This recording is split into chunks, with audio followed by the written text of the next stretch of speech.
solutions. Dean? Absolutely. Yeah. Listen, I've been a naked fist, and I prefer Shireen's approach with a silk glove, because she understands exactly how to seduce the power players and the change makers who are English, equally as racist. But remember, this is a subconscious racism that is going to show itself, just as even any of us who've been indoctrinated within a system that is designed to create a racist, even create a white racist mind inside our African minds. So when you think about being in the bank, and as Akala said, he looked over and somebody was putting in equally as much money, and he's thinking, what does he do? Does he deal drugs? The key is for us to establish our own change-making ecosystem. That is what self-determination looks like, because a lot of people say it in rhetoric, but what does it actually look like?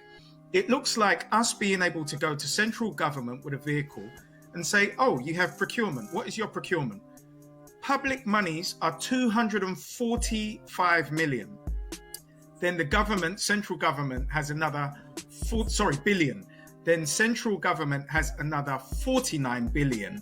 And they said they want to ring fence that for, they said black, however, I say African Caribbean, because then nobody can self-elect to be African Caribbean, and Asian organizations.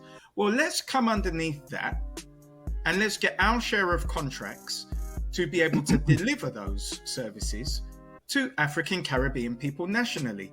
If we're despised, let us just cartel all of those resources for education, for feeding, so that will be school meals, for services in the prisons, where apparently we are most of the criminal class. Let us just curtail all of that resource and deliver those services to us. Because do you know what it does? It creates self-determination, it creates employment, and it creates the actual curriculums that will be delivered to us. Because possibly this isn't working for us. And since we don't actually have to rely on anybody else for permission, other than capitulating because we're not aware, we're not. But coming into awareness, let's be in conversation with the change makers, because apparently they're not racist, which means they want to empower us however they can. And if you want to separate from us, it's not a problem. It will never be an actual separation. But let us actually have dominion over our own lives, not by asking, but by creating it. There's nothing to take from anybody. You don't have to be in a job and say that you're going to take back your time. Leave. You have dominion.